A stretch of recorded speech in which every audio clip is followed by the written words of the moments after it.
प्यारे परीक्षार्थियों, आप सभी का स्वागत करता हूं टीम परीक्षा में। जैसे कि आप सभी को पता है कि हमारे जो बीपीएससी और बाकी जितने भी गवर्नमेंट एग्जामिनेशन में उनमें सबसे इंपॉर्टेंट कोई ऑर्गन होगा तो वो होता है हार्ट, जिसे हमने पहले भी कवर कर चुके हैं।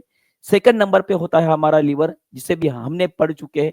और थर्ड नंबर पे कोई हमारा बहुत ही ज्यादा इंपॉर्टेंट ऑर्गन होता है, वो होता है हमारा ह्यूमन आई, माने कि मानव नेत्र, जिसे मानवीय आंख के नाम से भी जानते हैं।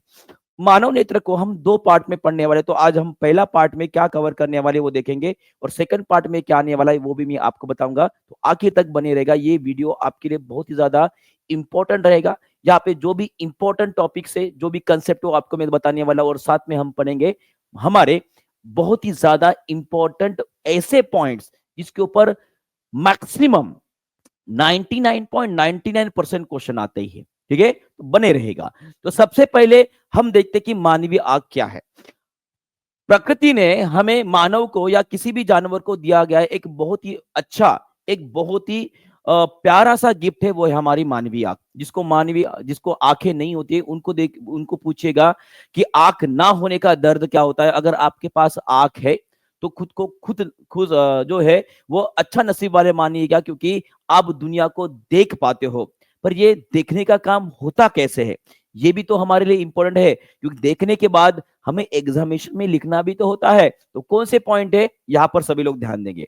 सबसे पहले हमारी ये मानवीय आंख कैसे कैसे बनी है, किस किस का प्रकार के इसमें अंग होते हैं, ये देखते हैं। सबसे पहले अगर मैं आपको बताऊंगा, हमारी मानवीय आंख का सबसे ऊपरी और बाहरी परत जो होती है, इसे हम बोलते हैं कॉर्निया। ये जो आपको एक लेयर नजर आ रही है, आपको ये जो ऊपर की नर नजर आ रही है लेयर, इसे बोलते हैं हम कॉर्निया। इसे हम क्या बोलते हैं, कॉर्निया बोलते हैं। और कॉर्निया की अगर मैं बात बोलूं तो कॉर्निया कैसी होती है, ये होती है आपकी ट्रांसपेरेंट होती है। कैसी होती है, ट्रांसपेरेंट होती है। और ट्रांसपेरेंट होने की वजह से क्या होती है जी, यहां से आने वाला जो भी प्रकाश की किरण होगा या लाइट होगा, वो सीधा यहां से एंट्री करेगा और कहां पे जाके गिरेगा, ये जो यहाँ पे बीच में एक छेद आपको नजर आ रहा है, इसे बोला जाता है प्यूपिल पे जाके गिरेगा। प्यूपिल से आपके लेंस के ऊपर, और लेंस के बाद वो रेटिना पे जाके गिरेगा। माने कि सबसे पहला दरवाजा जहां से लाइट हमारी आंखों में एंट्री कर रहा है, वो है हमारा कॉर्निया। और कॉर्निया होता है ट्रांसपेरेंट। और यहाँ पे लाइट का कौन सा फिनोमेना देखने को मिलता है, ये क्वेश्चन एसएससी में पूछा गया है। तो इस क्वेश्चन का आंसर क्या रहेगा, इस क्वेश्चन का आंसर रहेगा आपका रिफ्रैक्शन ऑफ लाइट। क्या देखा जाता है, रिफ्रैक्शन ऑफ लाइट, माने कि इसे बोला जाता है प्रकाश का अपवर्तन जो होता है, वो हमारे कॉर्निया के ऊपर होता है। और उसके बाद वो डाइवर्ट होकर कहां पर गिरेगा, वो जाएगा सीधा इस छेद के ऊपर, जिसे एपर्चर के नाम से भी जानते हैं। और इसे बोला जाता है हमारी प्यूपिल। प्यूपिल माने कि पुतली। अपनी आंख आईनों में ऐसे बड़ी बड़ी करके आप देख सकोगे कि सेंटर में एक छोटा सा गोला होता है काले रंग का, वही होता है हमारी आंख का छेद, जहां से प्रकाश एंट्री करता है। तो इस छेद को हम क्या बोलते हैं, प्यूपिल बोलते हैं। क्या बोलते हैं, प्यूपिल माने कि पुतली बोलते हैं। और साथ में आपने ये भी देखा होगा कि जब कभी भी प्रकाश की इंटेंसिटी, लाइट की इंटेंसिटी जब कम ज्यादा होती है, उस टाइम पे हमारी आंखें बड़ी और छोटी होती है। जैसे कि मान लीजिए अचानक से अगर लाइट चली गई तो आपकी आंखें ऐसे बड़ी हो जाएगी। क्यों, क्योंकि वो ज्यादा से ज्यादा लाइट को कलेक्ट करना चाहेगा और चीजों को देखना चाहेगा, बराबर है। उस टाइम पे हमारे प्यूपिल का साइज बड़ा हो जाता है।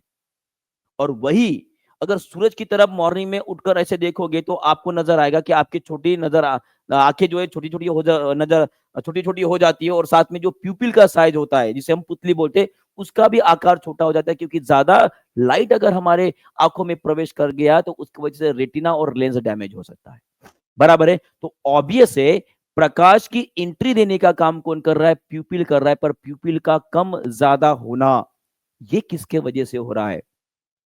जिस तरह से आपने गुड़ियों का खेल देखा होगा, गुड़ियों को उंगलियों के बंधे हुए जो धागे होते उसे कंट्रोल किया जाता है, उसी तरह से ये जो प्यूपिल है, इससे कितना लाइट अंदर जाएगा, कितना लाइट अंदर नहीं जाएगा, इसे कंट्रोल करने का काम कौन करते हैं, एक एक प्रकार की मसल्स, मांसपेशियां करती है, उसका नाम है आइरिस। आइरिस क्या करता है, प्यूपिल जो है हमारी, जो हमारी पुतली है, जो हमारी पुतली है, इसके आकार को कंट्रोल करता है। और आकार को कंट्रोल करके क्या करता है कि हमारे आंखों में कितना प्रकाश प्रवेश करेगा, प्रकाश की इंटेंसिटी जो होती है, इसे भी कंट्रोल करता है। ये आपको ध्यान में रखना है।